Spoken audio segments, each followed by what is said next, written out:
Jagadbijamadyam Niriham Nirakaram Onkar Vedyam Yato Jayate Palyate Yena Vishvam Tamisham Bhaje Liyate Yatra Vishvam. Hari Om Tat Sat. Hari Om Tat Sat. Hari Om Tat Sat. Dear devotees, we are today into the 8th session of the 7th chapter of Bhagavad Gita. And in the last class, we touched upon a very important topic. That topic was the topic of the special manifestation of Ishvara, who is referred to as Avatara. This is a very important topic for all of us. The reason is that here comes the easiest way to fix our mind on Ishvara in and through a human form. A human form which is human to our eyes, but actually speaking, behind that human framework is nothing but that unsurpassable divinity. So Sri Krishna had introduced this subject in the 4th chapter itself, when he said that whenever spirituality declines in society and materialism increases, whenever there is a rise in unrighteousness and a decrease in righteousness, from time to time, I become manifest. Sambhavami literally means I become manifest. I become Vyakta in a special way. I who am Avyakta, Avyakta means unmanifested, I become manifested from time to time. This manifestation is different from the so-called ordinary manifestations like all of us. We are all ordinary manifestations. Everything is manifestation of Ishvara. But we are all ordinary manifestations. But this manifestation is a special manifestation. It comes down with blazing knowledge and full power. Now, we have seen some instances of the difficulty in recognizing this special manifestation whenever it happens, whenever it comes. So Sri Krishna had stated in the last class that avyaktam vyaktimapannam manyante mam abuddhayah param bhavam ajananto mama avyayam anuttamam. Whenever I manifest, that avyaktam becomes manifest in a special form. Whenever this happens, the so-called the common man and the common woman, they fail to recognize this manifestation. Why? Param bhavam ajananto, because they cannot see beyond the so-called human framework. As far as the human framework is concerned, the avatara's human framework and our human framework will be appearing to be the same. Where is the difference? It is the same human framework. But behind that human framework, there are two totally distinct entities plane. Behind this human framework is Jiva. And behind that human frame is nothing but Parameshwara. Can you imagine? Behind this human framework is a Jiva who is Ajnani, who is steeped in ignorance. The Jiva is a person who doesn't know who he or she is. We are all steeped in ignorance.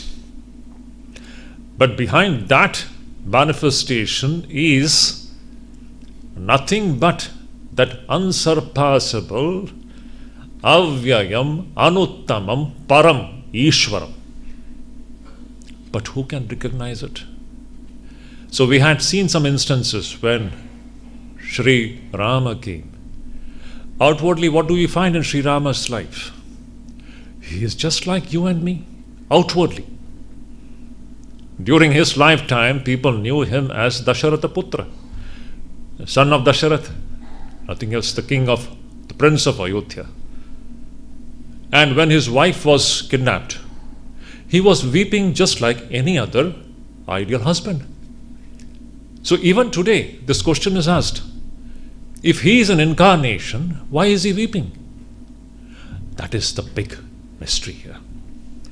When incarnations come in a human framework, they behave just like ordinary human beings.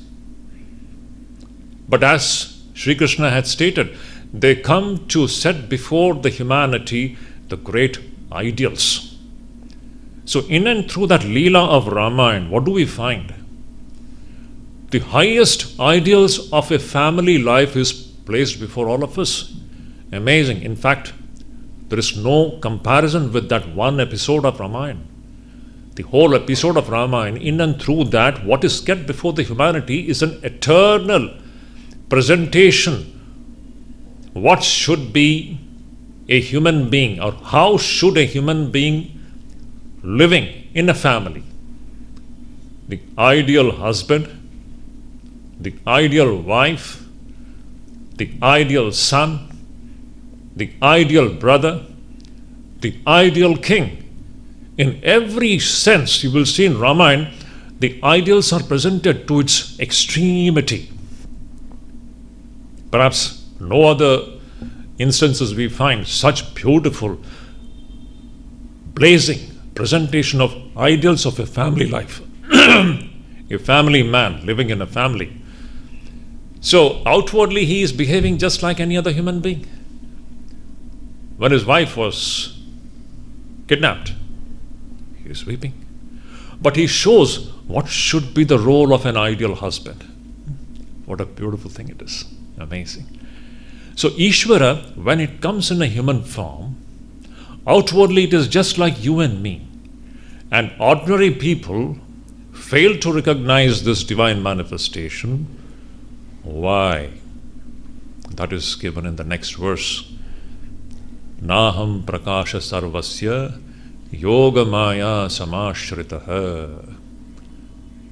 Naham prakasha sarvasya yoga maya samashritah modhoyam nabhijanati loko mam ajam avyayam. So beautiful. I am not revealed to all, Sri Krishna is saying. I means that Ishvara. As I said in the last class, wherever Sri Krishna is referring to himself, I, it actually means that Parameshwara, Saguna Brahman. I means that Saguna Brahman in a certain form. So my true nature is not revealed to the common man or the common woman. Why? I hide myself through my own Maya. My real nature is hidden behind the veil of my own power, my own Shakti called Maya. Naham prakasha sarvasya yoga Maya samashritah. Mudhoyam nabhijanati loko mam ajam abhyayam.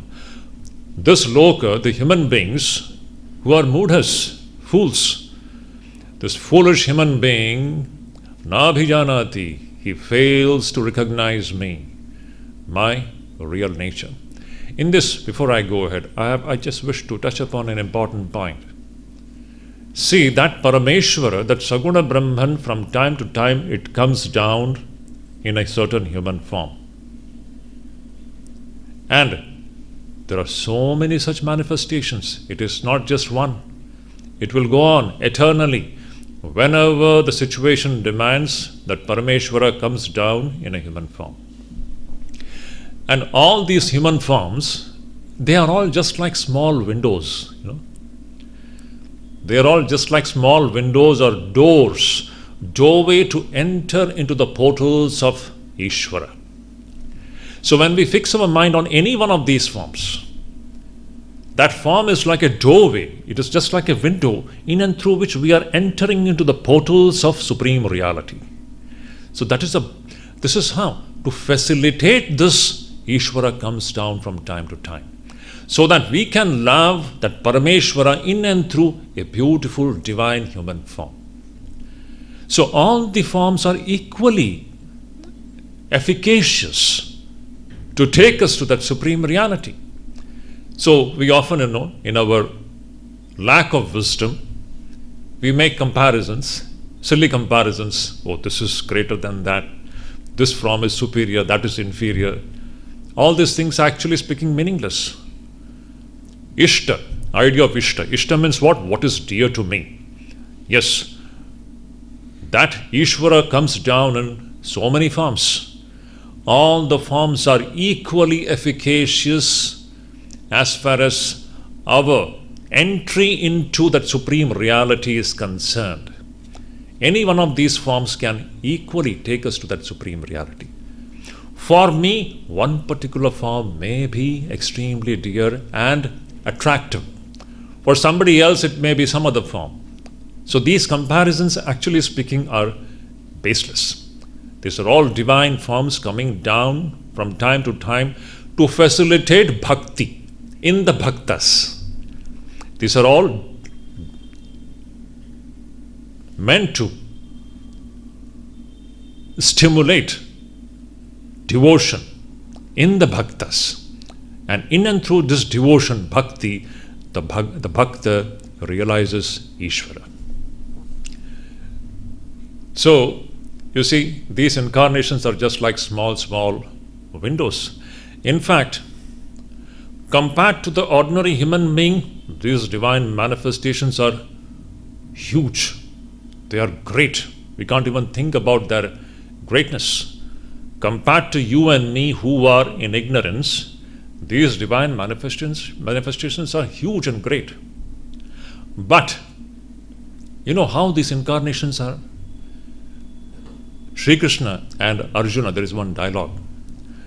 In that dialogue, Arjuna asks this question about incarnations. And Krishna gives the answer. You know how these incarnations are? You can just imagine, Sri Krishna is giving a beautiful example there.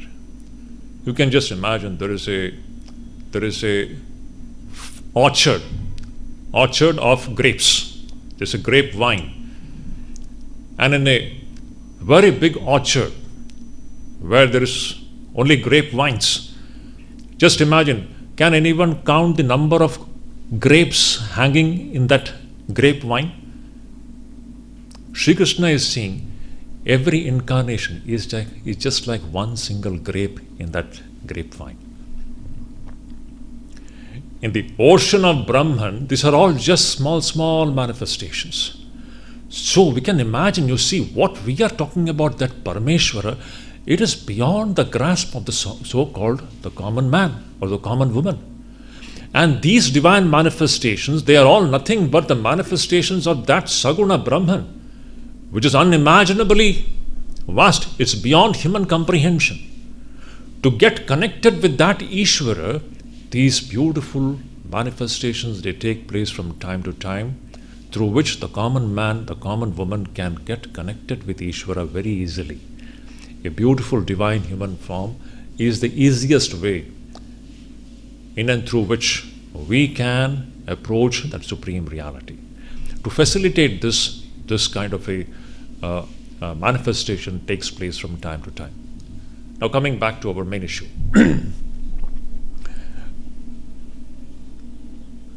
But whenever this manifestation takes place, the common man fails to understand, recognize what this reality is. Then, now Shankaracharya makes a beautiful comment here. This Ishvara, whenever it comes down in the form of an incarnation, avatar, it hides itself with its own yoga maya. And that's why the common man or the common woman fails to recognize what this manifestation is. They think that this is just like you and me, ordinary human being.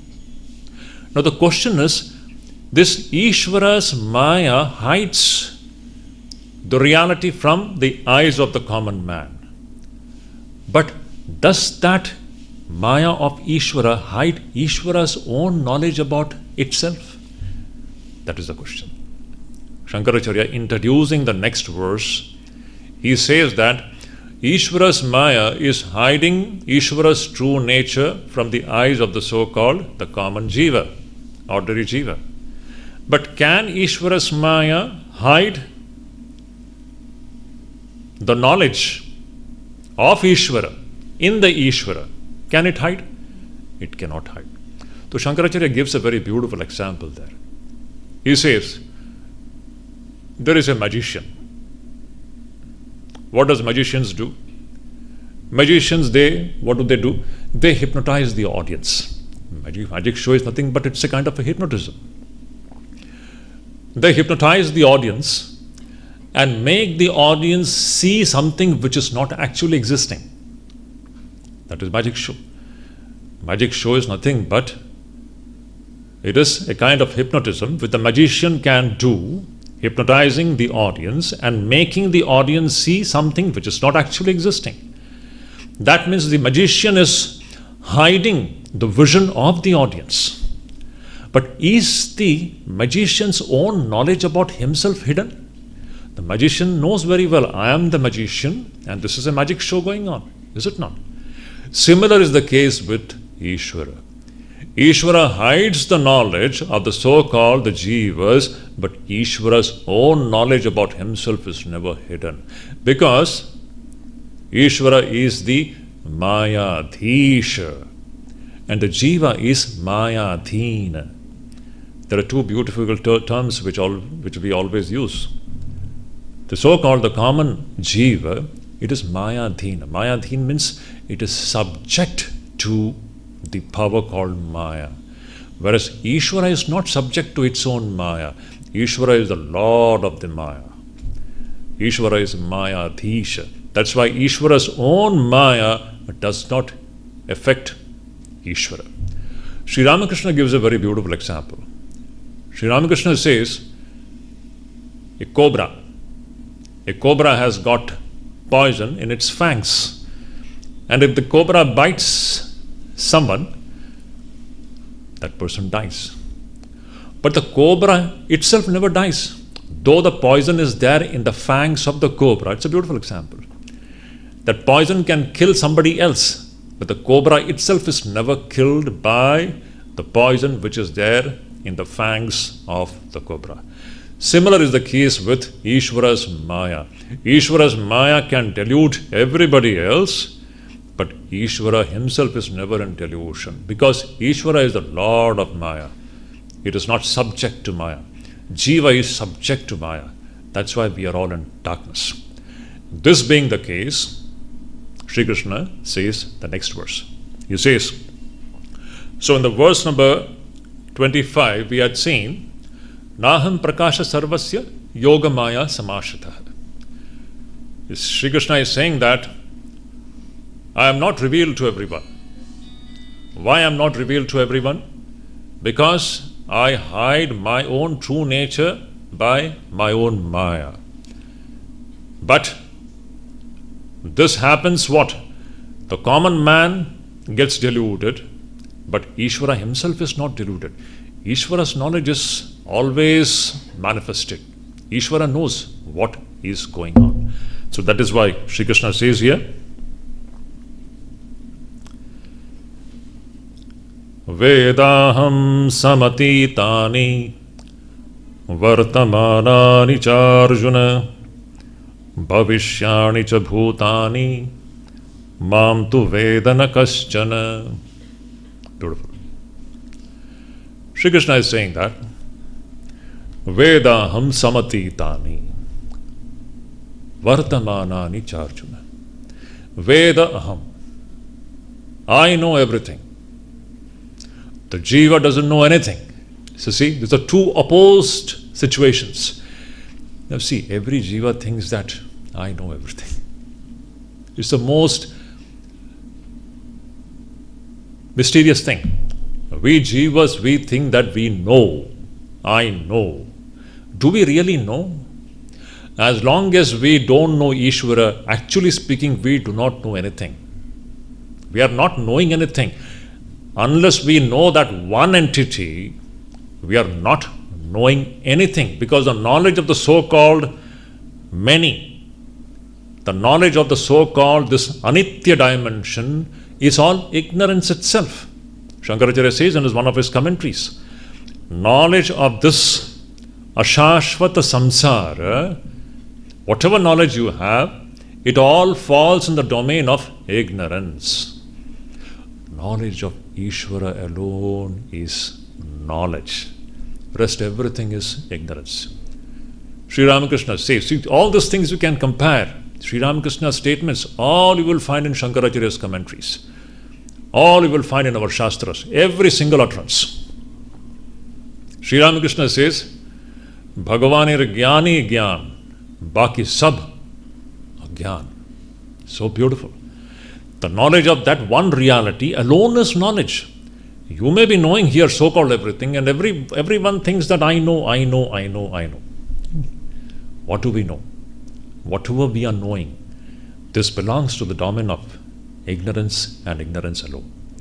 So, here Sri Krishna is saying that Vedaham samatitani atitani Vedaham. I know everything of the past. Vartamanani charjuna. I know everything of the present. Bhavishyani cha bhutani. I know what is going to come in the future. Mam tu vedana kaschana. I know everything of the past, the present, as well as the future. But no one knows me. What does it mean? It means that Ishvara's Maya is hiding the knowledge of everybody else, but Ishvara's own knowledge about himself is absolutely unobstructed.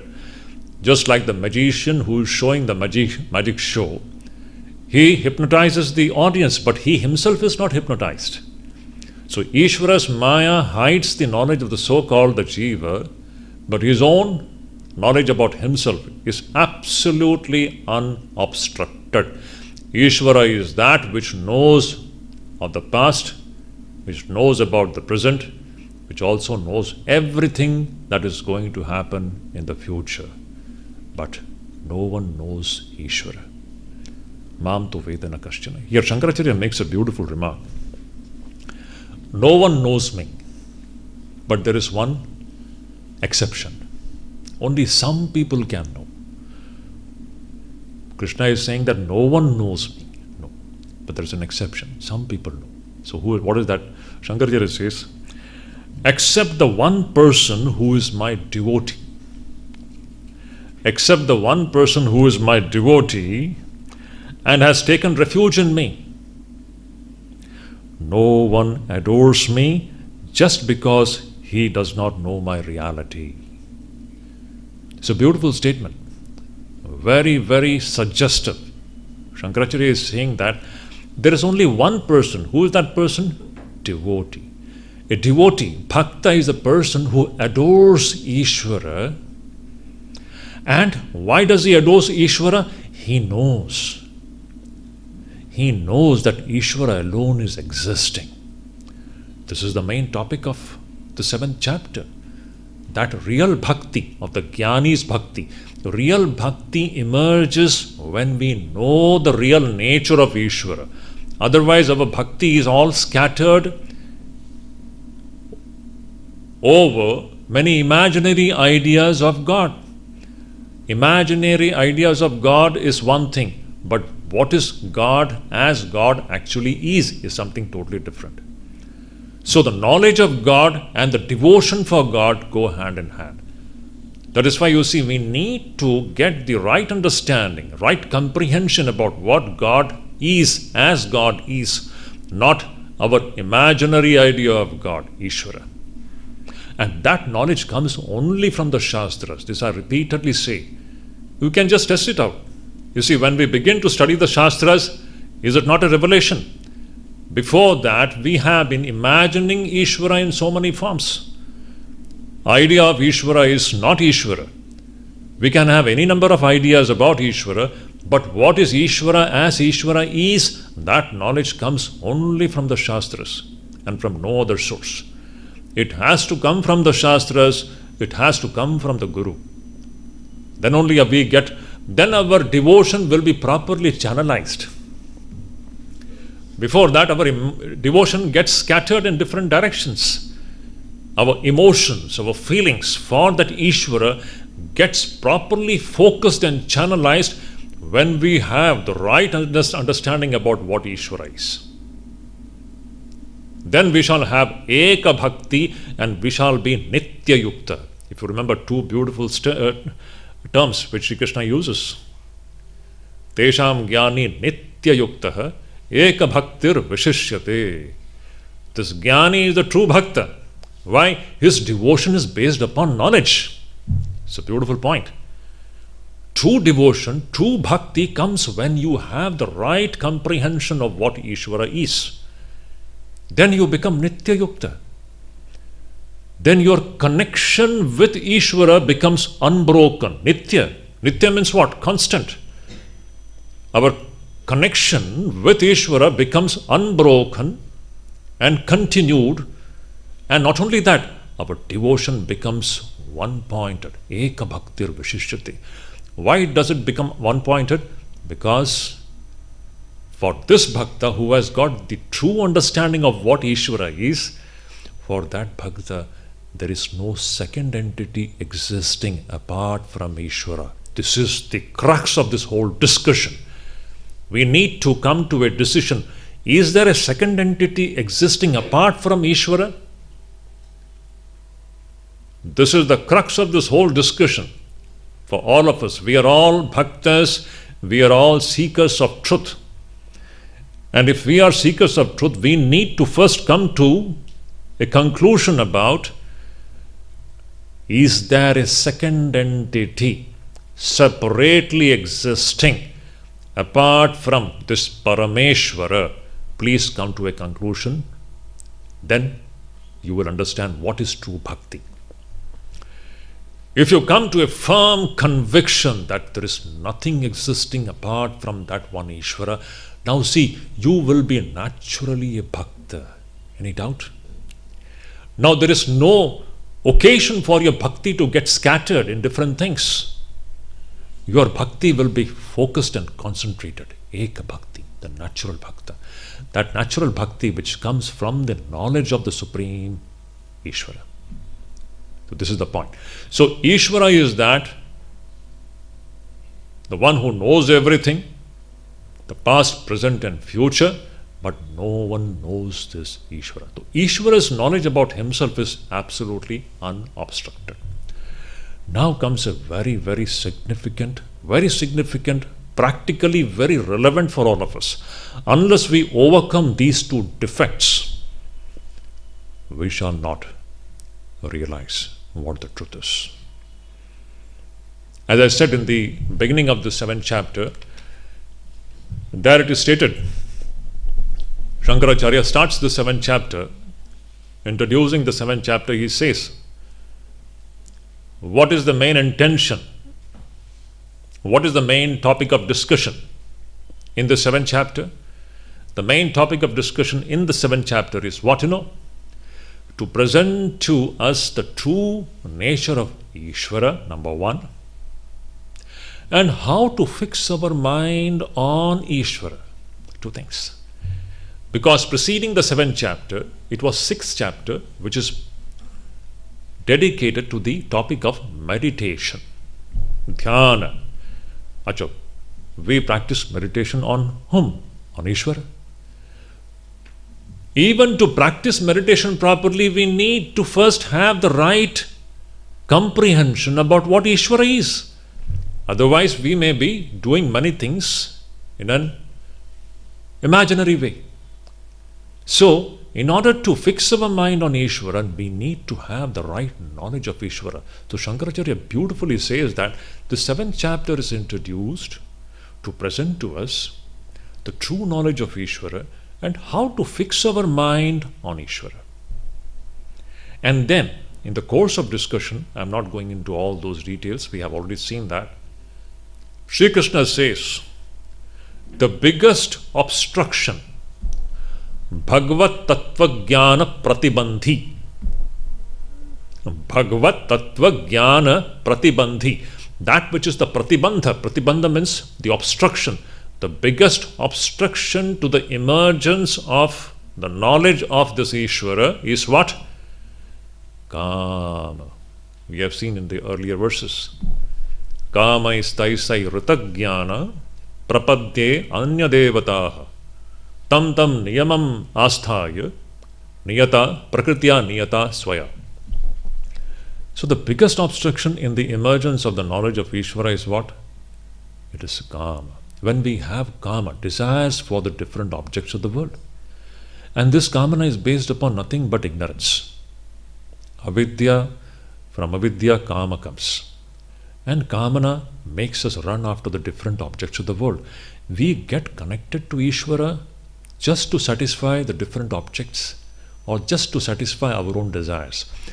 Most of the people, what goes in the name of bhakti is nothing but shopkeeping. Swami Vivekananda says this is just shopkeeping. We are connected to God so that we want our wishes to be fulfilled, our worldly desires to be fulfilled. So actually the question is, are we really loving God or loving the world? In 99.99% you will see that our love is for the things of the world, not for God. We are using God to fulfill all our worldly ambitions and desires. So that is one kind of a devotion. But the real devotion comes when we have the real knowledge of Ishvara and then we want Ishvara and Ishvara alone.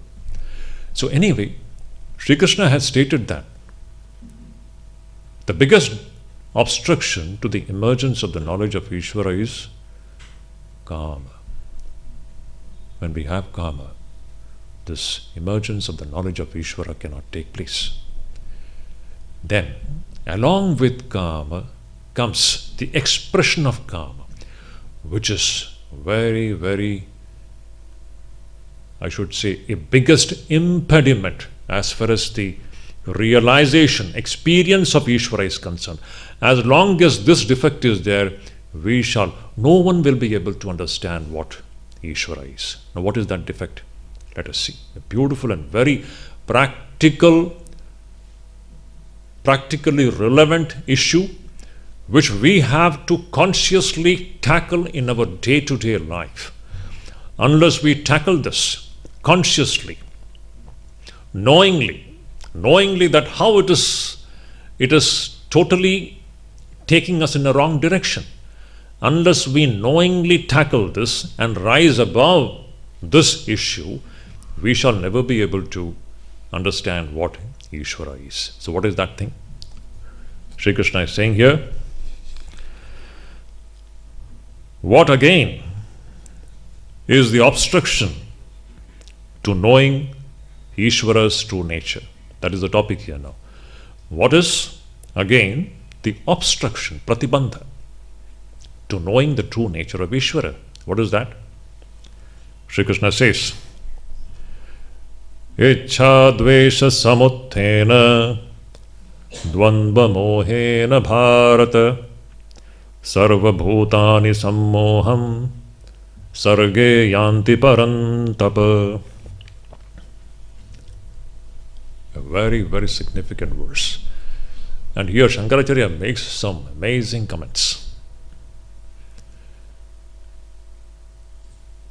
Everybody, every jiva is subject to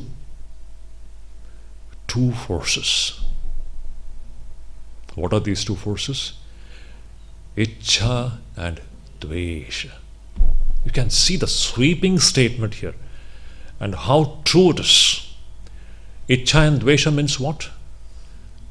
To put it simply, likes and dislikes. Attraction and aversion. Better will be likes and dislikes. And our so-called idea of happiness and misery is completely dependent on likes and dislikes. When you get something which you like, we experience happiness, is it not? When a human being gets something which he or she likes, or he or she is attracted to, that person experiences sukham. And when a human being gets something which he or she dislikes, or he or she is having aversion for, then he or she experiences misery, suffering. So our sukham and dukkham is completely hanging on this two forces called likes and dislikes. Any doubt? The entire, not only human beings, this is the force which is governing all the so-called living entities. Sarva Bhutani. It is not only the human plane, all animals. It is a pure animal behavior actually. If you just see, Shankaracharya beautifully in his Brahma Sutra Bhashya, he gives a beautiful example, very down-to-earth example. You can see it. In the Brahma Sutra Bhashya, he says, there is a cow.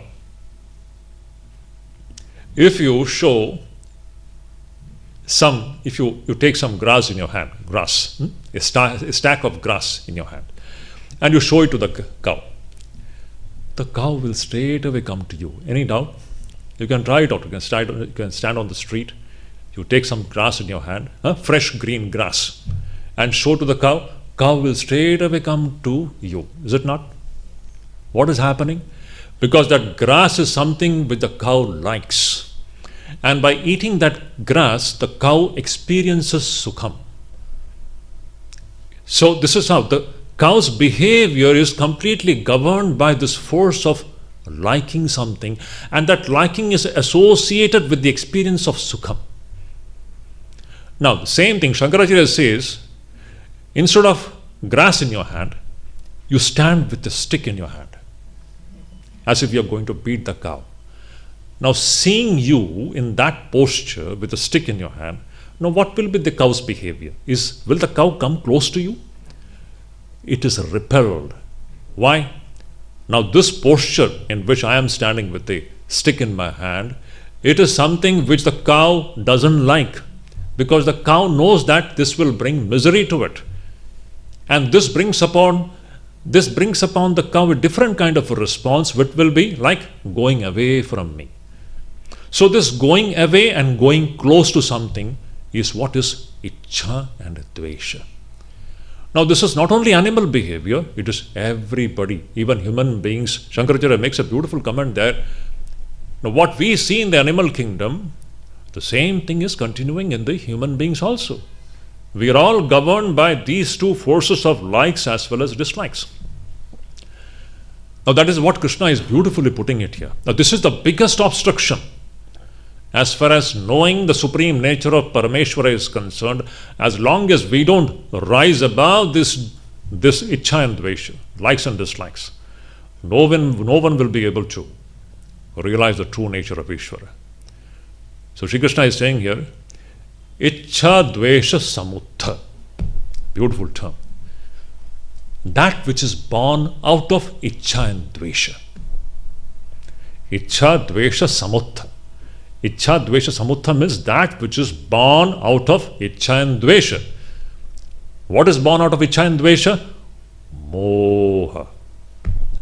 Delusion.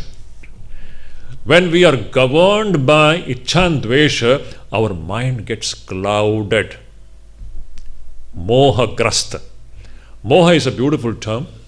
Moha is usually translated as delusion. But a better way of putting this moha is what? Moha is a kind of a clouding. When your mind gets clouded, you don't see things clearly. In fact, you see things wrongly and in a totally opposed manner, opposite way.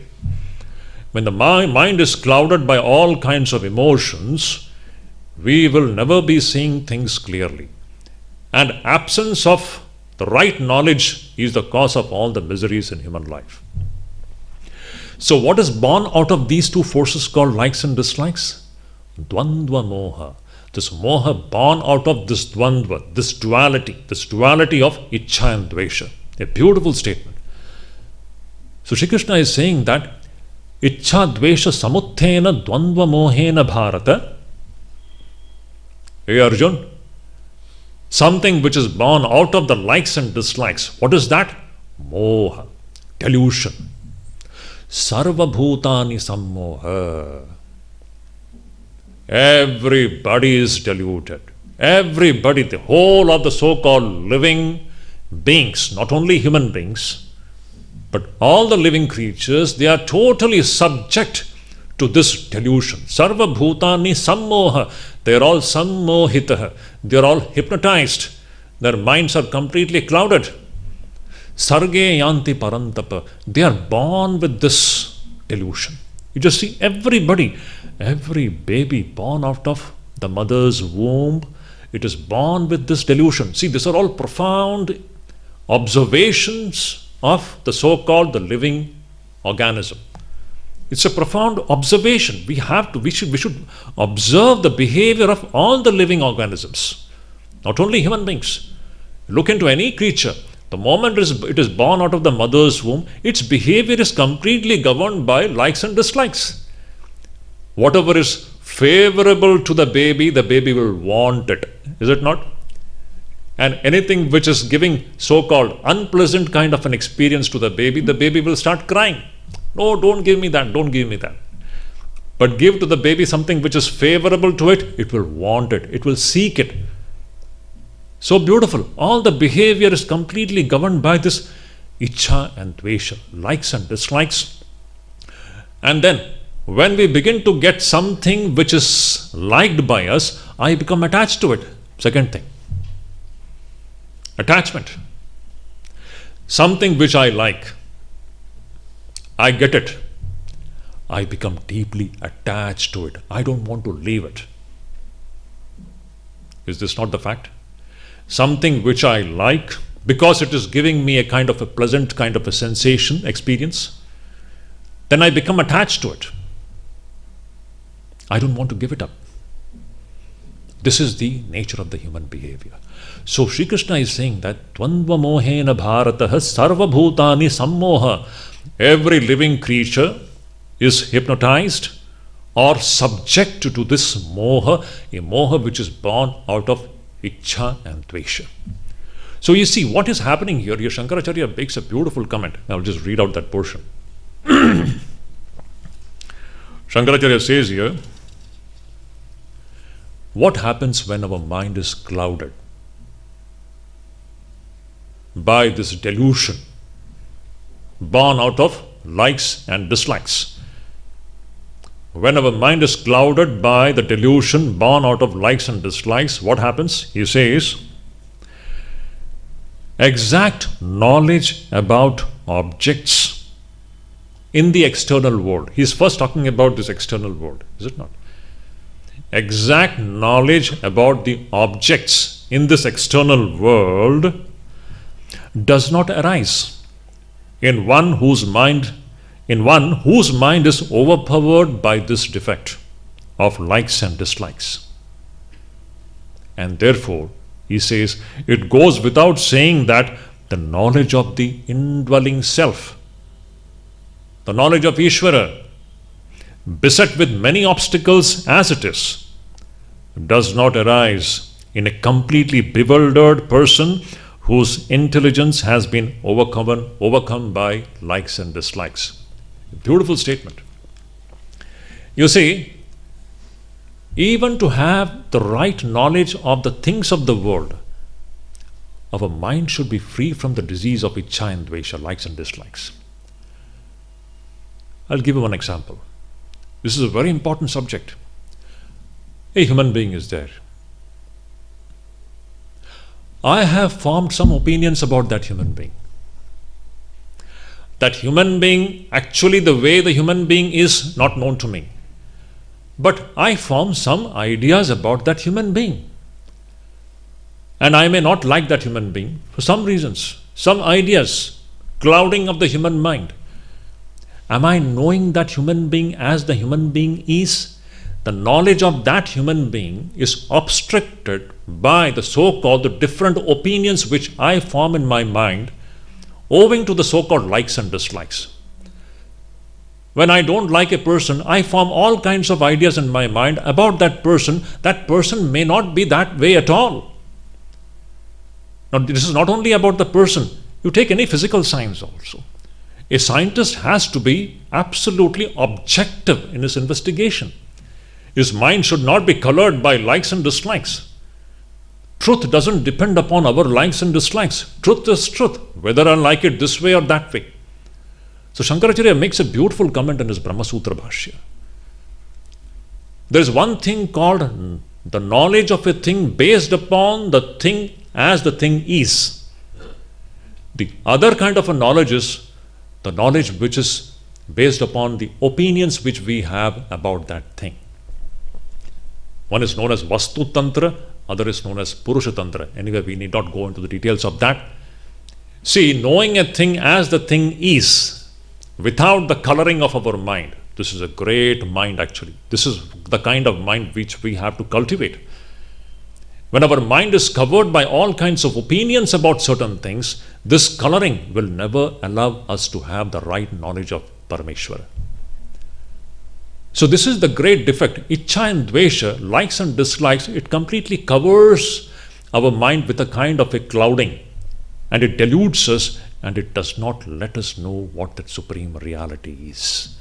So Sri Krishna is saying, Ichcha Dvesha Samuthena, Dvandva Mohena Bharata, Sarva Bhutani Sammoha, Sarge Yanti Parantapa.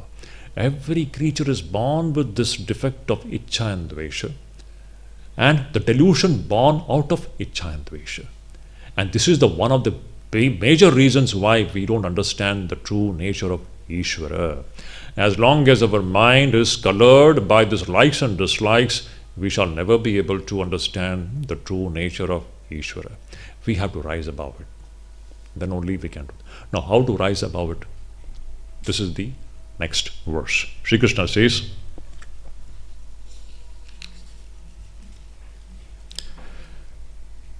Yesham tvantagatam papam jananam punyakarmanam te dvandva moha nirmukta bhajante mam dridhavrataha. Beautiful verse. Sri Krishna says here, Yesham tu antagatam papam jananam punyakarmanam. Now this is all very significant verse. Very relevant to our spiritual pursuit. There are 2-3 terms used by Sri Krishna here. Jananam punyakarmanam.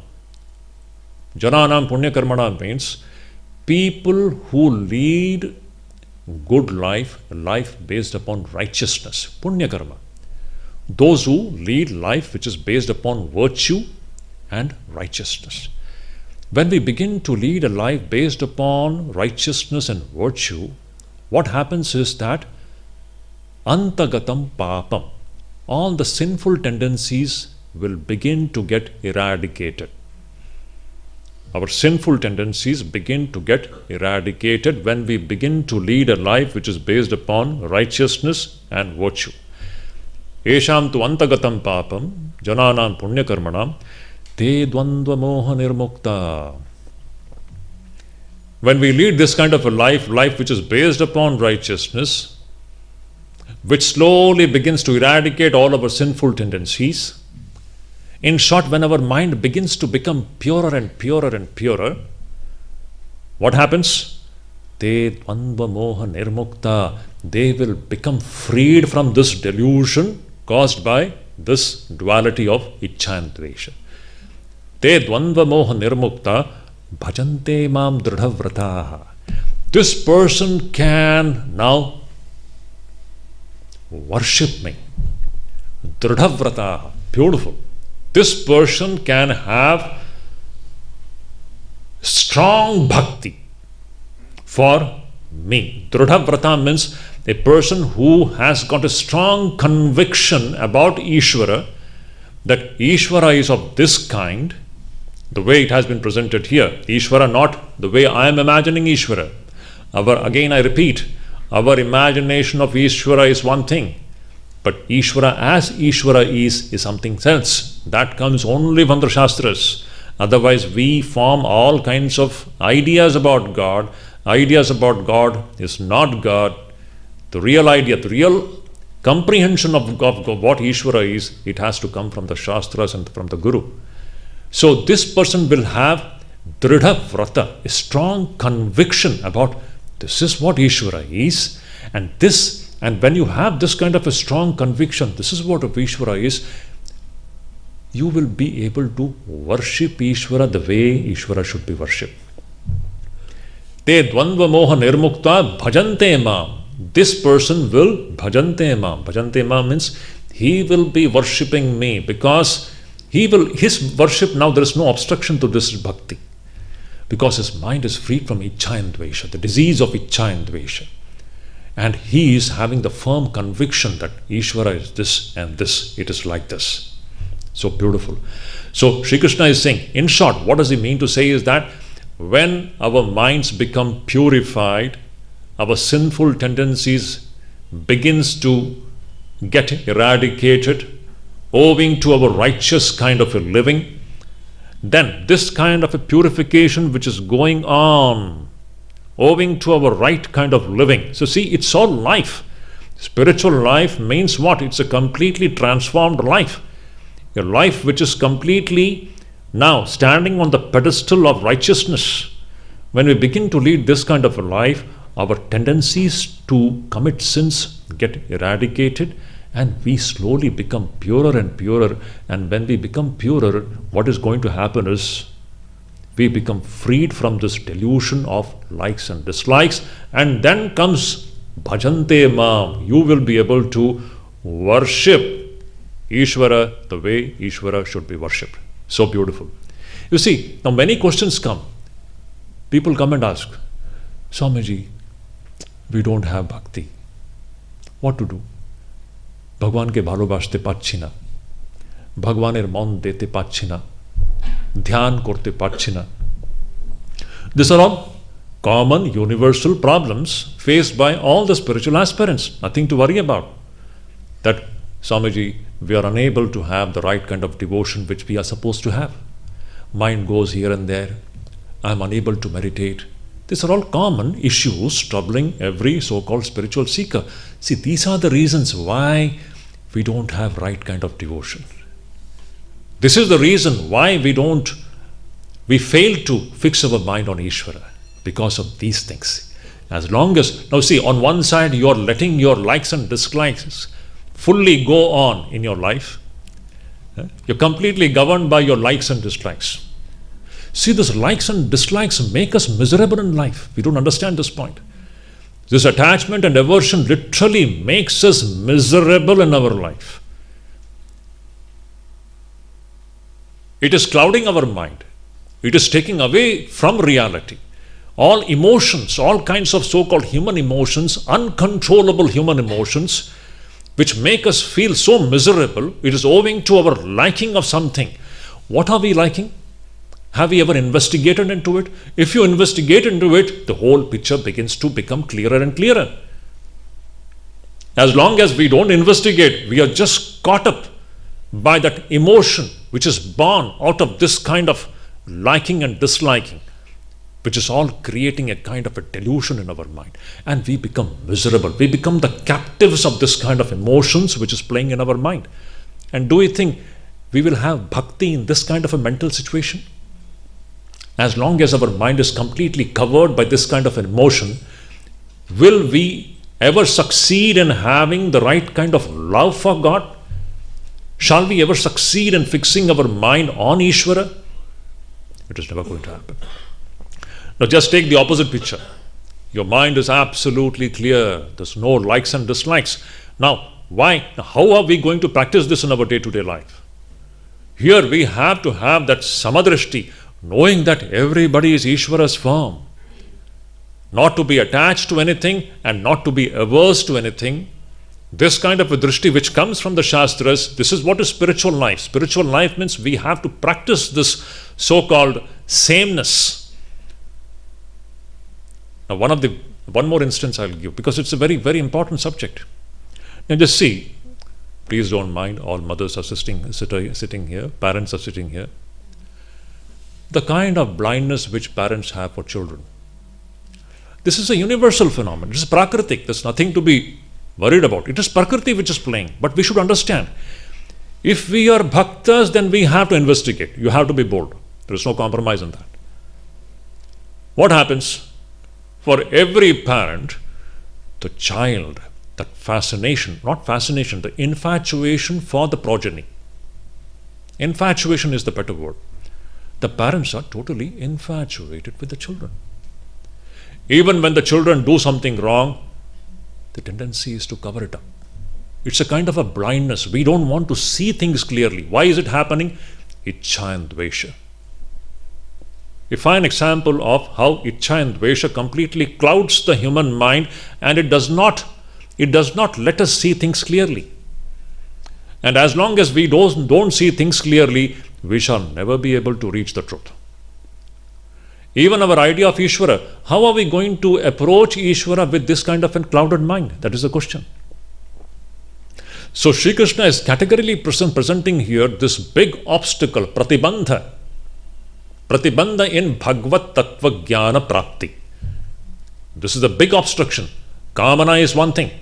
Then the second thing is this likes and dislikes, this attachment and aversion, which takes such horrendous forms in our minds, clouding the human mind totally, and we are totally blinded. We become the captives of different kinds of emotions, and they take us in a totally different direction.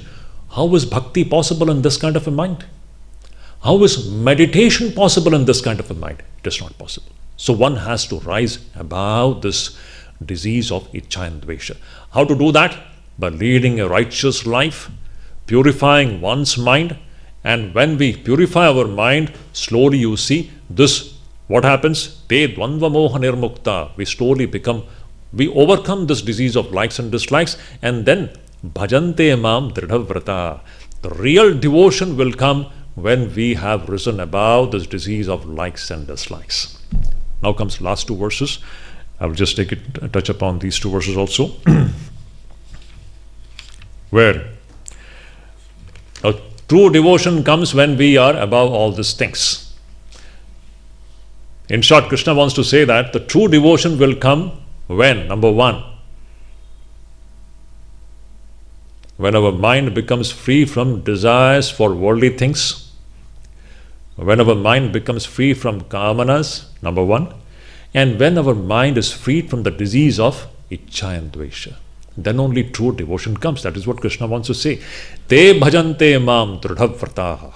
One who has overcome this disease of likes and dislikes, that person, bhajante mam, that person will have true bhakti.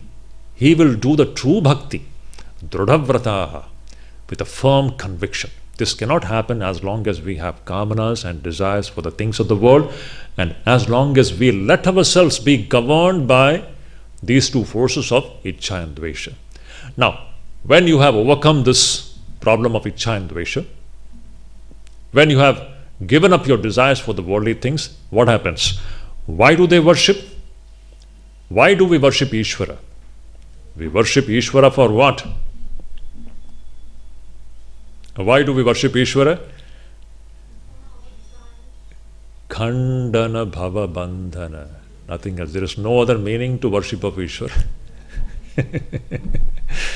We worship Ishvara for what? To put it in our Sri Ramakrishna's language, it is for Khandana Bhava Bandhana, for moksha. This is the clarion call. Khandana Bhava Bandhana is the clarion call of Vedas, Upanishads. Sri Ramakrishna is the very embodiment of moksha, not samsara bandhana. He is not here to strengthen our samsara bandhana. He is a dangerous man, I always see. If you want the world, you better be away from Sri Ramakrishna. If you want world, you better be away from Sri Ramakrishna. Because he is there to put an end to our samsara bandhana. He is not there to nourish and nurture our samsara bandhana. He is the very embodiment of khandana bhava bandhana, vanchana kama kanchana, ati nindita indriya rag. So beautiful. Now see, all what Sri Krishna is discussing here, everything, he is the very embodiment of that. No place for any worldly kamana. No likes and dislikes, no ichcha and dvesha. It is only in such a mind the real bhakti can come, a bhakti which will accomplish khandana bhava bandhana. So why do we worship Ishvara? That is the next verse. Jara marana mokshaya mamashritya yatantiye te brahma tadvidu kritsnam adhyatmam karma chakhilam sadhibhutadidaivam mam sadhiyagyam cha ye viduhu prayanakale picha mam te viduryukta chetasaha.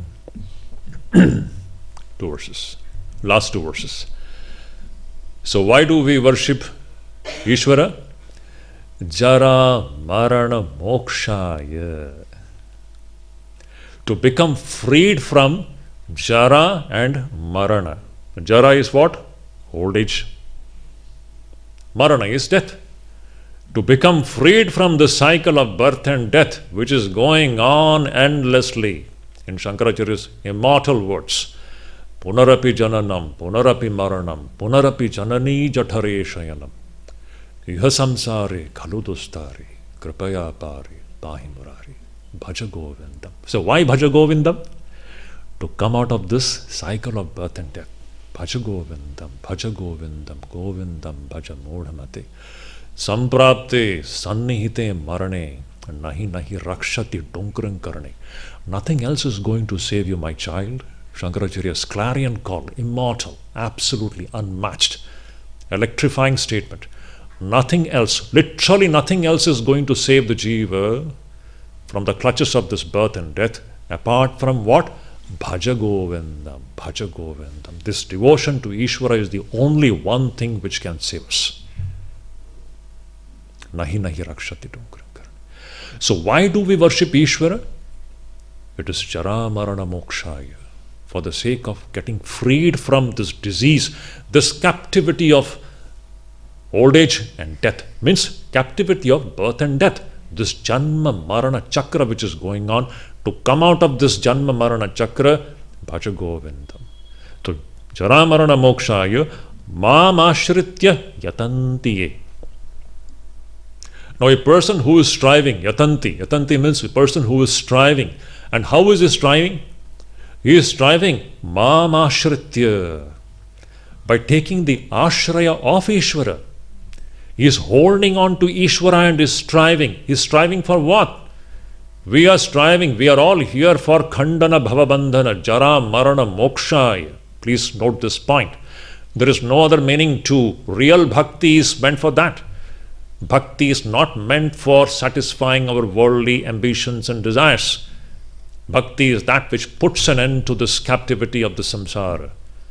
So, jara marana mokshaya mam ashritya yatanti. This bhakta, he or she strives, holding on to Ishvara, he or she is striving. Striving for what? Jara marana mokshaya, for mukti. And in this way, when this devotee strives, what happens? That devotee will know. Now, that devotee will have the right kind of knowledge. What is that? Te brahma tadviduhu. This devotee will know that Brahma. A few points are there actually. I'll just touch upon that. Now this devotee who is striving, holding on to Ishvara, striving for what? For khandana bhava bandhana. This person, in the course of that striving, that person will get the knowledge of the supreme reality called Brahman or Ishvara. That person will have the knowledge. That person will get the knowledge of what? Krishnam Adhyatmam, about the so-called Adhyatmam means what? This individual self. That person will know what that Ishvara is. That person will know everything about this individual self. Karmacha Akhilam, that person will know, understand the secrets of so-called the realm of karma, everything about karma. Then that person will have the knowledge of Sadhi Bhutadi Daivam Mam. That person will know that Parabrahman in the context of Adhibhuta. Adhibhuta means, these are all some technical terms, I'll put it in a simple way. Adhibhutam, Adhidaivam, two terms are there. Adhibhutam means what? This, the plane of all the living entities. Adhidaivam means the plane of all the so-called divine entities, the different gods and goddesses, or the powers of the nature. You can take it in that way. Adhidaivam means the different powers of the nature, or some divine entities. And Adhibhutam means this all so-called living entities. And Adhyagyam. Adhyagyam means in the context of the different sacrifices which is performed. This is from Vedic context. So Sri Krishna says that this person who is striving, holding on to me, to attain Khandana Bhavabandhana, that person, in the course of that striving, that person, he or she will get the knowledge of what that supreme reality is. That person will understand what is Brahman in the context of the individual self. That person will have the knowledge of that Brahman in the context of all the living entities. That person will have the knowledge of Brahman or Ishvara in the context of all the divine entities. That person will have the knowledge of Brahman or Ishvara in the context of all the so-called sacrifices. And then what? Because that person has got the knowledge of Ishvara in all the context. In short, what Sri Krishna wants to say that this bhakta will have the knowledge of that supreme reality in all the contexts. In the human context, in the context of the so-called living entities, and also in the context of the divine entities or the powers of the nature. Now what is left then? This bhakta will have the knowledge of the supreme reality in its totality in all the context. When this happens, what happens? Prayana kale pichamam te vidur yukta chetasaha. What a beautiful thing, so thrilling. When you have this kind of a knowledge of the supreme reality in all the contexts, now that nothing is left, means whatever we are experiencing, whether it is the physical context, the divine context, in the context of sacrifices and actions, means this entire Srishti. In this entire Srishti, there is nothing but Ishvara. When you have this kind of a knowledge that there is nothing existing apart from Ishvara, what happens? At the time of death, is there any chance for this person's mind to deviate and go into any other direction? Because there is no other direction left. So beautiful. See, we are talking about the greatest event in the so-called a living entity's life. The greatest event which is waiting to happen in our lives. The greatest thing. The most beautiful thing. We are usually scared of death. The most beautiful thing to happen. But that doesn't mean that we go and commit suicide, okay? That's when the natural death comes, the most fantastic thing it is. But how are we going to leave the body? Now that is the subject matter of the 8th chapter. So thrilling. You have to leave the body with God consciousness. Now how is this God consciousness going to come? That is what Krishna is saying here. When you holding on to Ishvara, when you strive for mukti, you will be gaining this knowledge of Ishvara in all the context. All the context. That means you will understand that there is nothing existing apart from Ishvara. Now in this person's case, is there that any chance of that person's mind getting deviated or going in any other direction apart from Ishvara in those last few moments of his life? When this person dies, that person will be dying with Ishvara Bodha. That person will attain Khandana Bhava Bandhana. So beautiful. Jara Marana Mokshaya Mama Shritti Yatantite Te Brahma Tad Vidu Krishnam Adhyatmam Karma Chakilam Sadhi Bhutadi Devam Mam Sadhi Yagyam Cha Ye Viduhu. prayana kale pichamam te vidur yukta chetasa. That person is yukta chetasa. Yukta chetasa means now this person's mind is fixed on Ishvara because there is no second entity apart from Ishvara. Any possibility of deviation? This is how we have to leave our body at the last moment. So beautiful. Huh? So let us stop here. So in the next class, we shall just wind up the whole of the 7th chapter and we shall see the summary of this whole 7th chapter. It's one of the most beautiful chapters. Actually, whichever chapter of Bhagavad Gita you take, when you study that, you will find this is the most beautiful chapter. I keep on saying this is the thing which happens with Upanishads also. When we study one particular Upanishad, recently we were studying Katha Upanishad. When you study Katha Upanishad, you feel this is the best Upanishad. Oof, what beautiful. So illuminating, so thrilling. Then when you start reading Mandukya Upanishad, you will feel there's nothing like Mandukya Upanishad. That is the beauty of Shastras. The way it can illumine us, no other books can do. Please note it down. To understand the reality, you have to come back to the Shastras. Please note it down. The real picture of reality comes only from the Shastras and from the Guru. It doesn't come from any other source. That is the importance of studying this. Om Shanti Shanti Shanti Harihi Om Tat Sat.